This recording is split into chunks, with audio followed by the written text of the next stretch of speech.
Hi, and welcome to day 6 of 31 and 31. I'm John from Just Another Horror Podcast. You can find us here.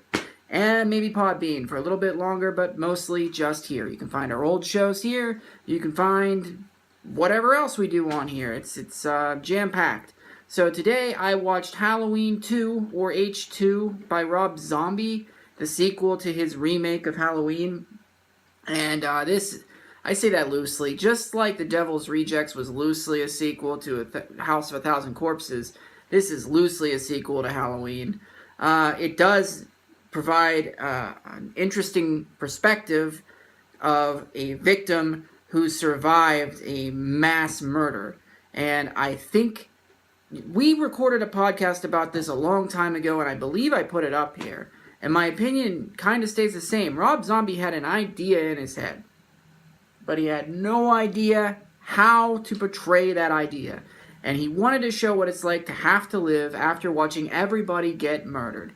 And so, he tried it, and it was not good. Taylor Scout Compton, she does all right in this movie, but I think a lot of people have a problem with how much she's screaming. I don't. I think it fits the mold of a victim perfectly, that she's so mentally unhinged. And then, when she finds out that she's related to Michael Myers, when all these people have been hiding it from her, take a look.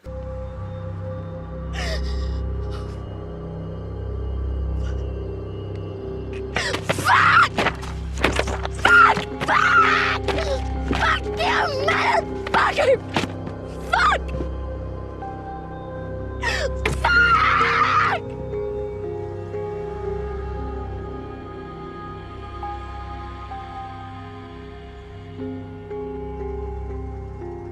Now, does it not seem like something that you would do if you found out you were related to a murderer who tried to kill you and nobody told you, but everybody knew? The problem is that it's kind of all over the place. When Michael Myers shows up, he's a hobo, and he's just killing people in fields, he's killing people at strip clubs, he's killing random people at parties. He doesn't know who these people are. If he has an agenda, this doesn't fit it. Like, if he went to this Halloween party where there was like 3,000 people inside, he picked out 2 people to kill, and then he went over to Danielle Harris's house and killed her? Doesn't make sense. The other thing that doesn't make a lot of sense is Loomis's turn to just dickhead. I guess it's a logical progression that he would, like, try to cash in on a success after being, severely beaten in the last one. But I don't know that he would be that much of a dick. I guess he kind of tries to, like, redeem himself at the end when he, kills himself or gets himself killed, but I don't think it really pays off. I think Taylor Scout Compton did a good job in this. I do. I think her screaming is exactly what we needed from a person who has to deal with this kind of stuff. I think if we look at what Michael Myers is, which is a giant man who got shot point blank in the head, he kind of fits. But, I mean, what really, baffles me is that he got shot in the head, the body disappeared, and it isn't like a big deal to find a murderer's body that disappeared from the scene. The whole movie, they mention that it's gone, but nobody seems to really give a shit.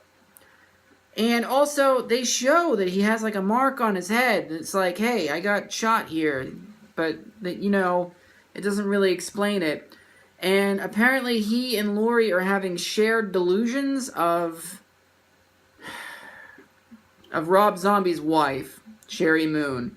I really feel like he was like, if I'm going to make this movie, I'm going to fit her in somehow, even though she's dead. So she's a ghost who has a vengeance towards, I don't know, because at one point, Michael Myers goes to Danielle Harris's house, trashes the place. She's cowering, and Sherry Moon Zombie tells Michael Myers, hey, have some fun. Why? What does that have to do with anything? I think that we're supposed to be inside the mind of a twisted killer or something, and that would explain why everything is so demented and doesn't really make sense because, none of us are demented killers, so it wouldn't make sense to us. But Another problem that I've had with Rob Zombie's movies is his lingering on the victims. Like, whenever someone's about to die, just kill them already. I'm not saying that in a violent way. I'm saying I don't want to be around this much longer. Like, 2 victims in this. There's a blonde girl, and you know what? There's like 3 actually. There's a blonde girl, there's the guy Buddy at the beginning, and the nurse at the beginning, who are like struggling to survive, and Michael Myers just taking his sweet-ass time stabbing. It's not really what I want out of a horror movie. Like, I want a horror movie to be a fun ride. I mean, everybody wants something different out of their horror. I like psychological horror. I like some possession horror. I like slashers when they're goofy. This is like brutal and it's queasy and it makes me uncomfortable. Now, horror is supposed to horrify you, but you would think you would want to have some fun with it. This isn't fun, except that Weird Al shows up for no reason. Look. Dr. Donald Faber is a noted abnormal psychologist. It's not noted. He says nothing more than a bloody horror show showcasing Dr. Loomis's own self-inflated ego and never-ending quest for fame and fortune. Damn, that your scrapbook. How you swallow that? Snap!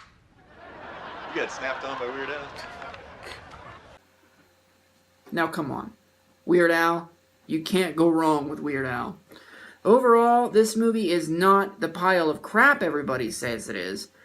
I think the big reason nobody likes it is because it's such a far departure from the original Halloween and from even Rob Zombie's last Halloween and really anything in the series with Halloween.